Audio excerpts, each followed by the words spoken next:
Hey guys, Anthony, 4x4 Diesel. You may see another video on this vehicle. I just decided to show it to you out in the daylight and just mention again.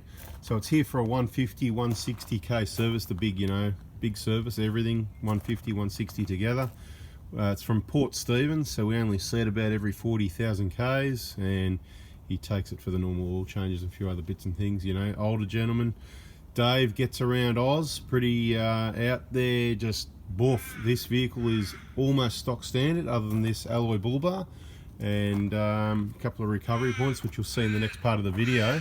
The point is, you don't need everything. There's a couple of things that could have been better, I suppose.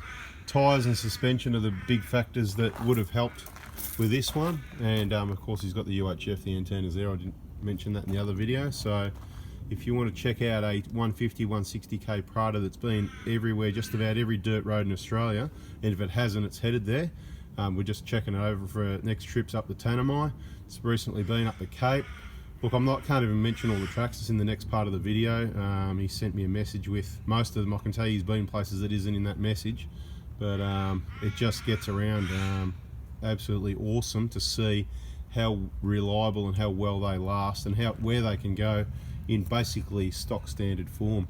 Now your top, he's never hit any wildlife with it, whatever. It's got this alloy bull bar, but you can generally avoid that if you drive to the conditions and you're alert, generally, in most cases. And of course your insurance excess is going to be paid if you hit something big anyway. You're going to wreck the car or it's going to need a repair, so it doesn't really matter if you got a bull bar or not. I'm not telling you need a bull bar or not, I'm just saying, less is more, and just have a think about it.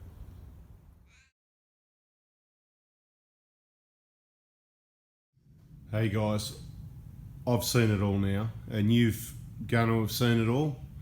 We've got this vehicle, comes down from Port Stephens for a service every now and then, probably every 40,000 Ks thereabouts. Now, I just want to give you some history on it. So let's paint a picture for you, right? So it's very stock standard, okay? So you can see the vehicle. It's got the standard alloy bull bar. It's got standard road tyres, always has. Standard suspension. Look, it's got some aftermarket recovery points. So it's got an aftermarket bull bar and some yellow recovery points. I would say, without thinking too hard, that's about it. So standard suspension. Now I want to tell you where this vehicle's been, okay? Because it's been everywhere, man. Let's have a look underneath, right? So let's just have a quick look at it, all the usual stuff we look at. So this is like a bit of a service or safety check, kind of. We'll just quickly go through that. So what are we going to see? Bushes cracked? No, beautiful. 150,000 Ks and they're like new. We see this a lot. We even see them a lot older than that. They do start to crack. It all depends suspension, what you've done, how you use the vehicle. Wait till you hear where this thing's been. All right. We'll get to that because I can't remember it all. But a lot of outback tracks all over the place, that's what it does. Just looking around, what do we got? Yeah, turbo's clean, everything's clean. But someone's been lubing the drive shaft. Good, I don't see it every time, so just having a look around. I'll just have a quick look and show you the condition of the vehicle. You can see from the outback roads, and we're going to go through all the roads that it's been on. But he says drive to the conditions. He says he doesn't usually go over about 70 Ks on dirt roads, which is why it's probably got a lot less of that spray. Obviously gets the underbody wash, whatever. You can see a bit of the dirt still up there and some staining and whatever. Alright, so that's what the condition of the vehicle looks like. I'd say with a clean up, you can see the red staining and all this sort of thing, right? But with a good clean up, it's in very good condition, good as new. Now let's go and have a look at where's it been. Look, I couldn't remember all the places, so he's written it all down for me. Check this out, right? So you can read it yourself. Been busy. This is probably not all of them, right? So we do it at Birdsville, down the track, the Birdsville track obviously, Cape Leveque, so it's been up to Cape Leveque, across the Gibb River Road, through the Kimbleys, around Cooper Pedy, Painted Desert, Oodnadatta, Roxby Downs. There you go, 2017. You can read all those places, all that. Some pretty rough outback dirt roads, and every time I speak to him, he's been on another trip. He comes past for a service on the way or way back from a trip sort of thing, so there you go, you know. Cooper Pedy, wherever. He's just been up the Cape, so it's been up the Cape York and back. There's probably more places than what's written here anyway, so I just wanted to make the point. How awesome's that, right? I mean, a 2000 and you probably want to know, where's that light gone? Sorry. Might as well look at the car, might as well look at something, right?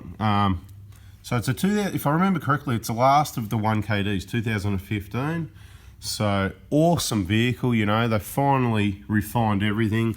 Not that it matters, but it would have the latest revision of the pistons, it'd have full DLC injectors, you know, a lot of its problems that it had or would have been sorted out at the start, if you know what I mean, and that wouldn't be any, they don't have problems. These vehicles are just awesome. So in those trips with these standard road tyres, right, he's had 3 punches, so a lot of dirt roads.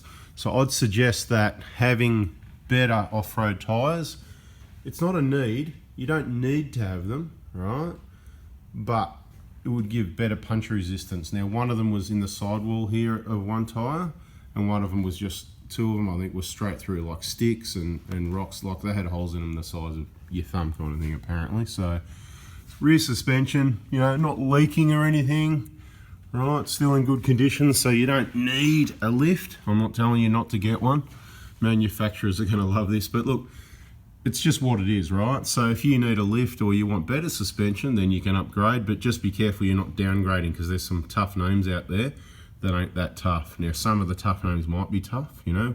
We're waiting for more information on that one actually, on one of the brands, but you just got to be careful what you buy. Like I say, try and stick with suspension companies. Just looking around at all the bushes and everything, just anything really, you know, the fuel fill hose, there's nothing to see here, you know, 150,000 Ks. Obviously, you know, that could do with a new washer or whatever, no big deal though, it's a bit untidy. Leave the drive on, do all the diff oils, all the stuff we're doing. I bet it's to see some mess and it's been lubricated than not, and it's all original, hasn't been messed around with, which is why it's been so reliable for him. So he's, nothing stopped him, nothing's going to stop him with this. And you know, suspension, well, we say the weak point of the suspension is that upright right there, and see it's just got those 2 little welds at each side. So with enough corrugations, those, you know, they could break off. We've seen them broken off before, and also these can bend if you launch over something. It's usually when people put strut spaces, that's correct, but not only. So the proof's in the pudding. Here it is. It's been everywhere, man, and now you've seen everything, man. All right, guys, hope that's helped. The Prado's an awesome, reliable vehicle beyond. You just got no idea how good they are, and you don't need, less is more, you know, you don't need a whole heap of, you know, there you go, less is more, right? There it is, less is more. So that's the way we roll. You know, there's things you need for touring, and there's things you don't. So just have a think about it carefully, what you buy and what you need and what you bolt onto the vehicle, because we're adding a lot of weight. Everyone's got weight issues and carrying a lot of things they don't need. So anyway, just trying to point out reliability and think about what you need and what you don't.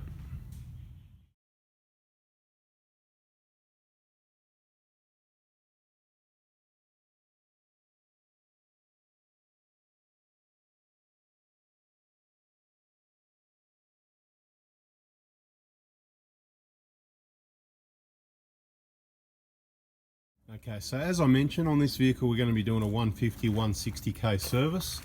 So we're going to do a full length video.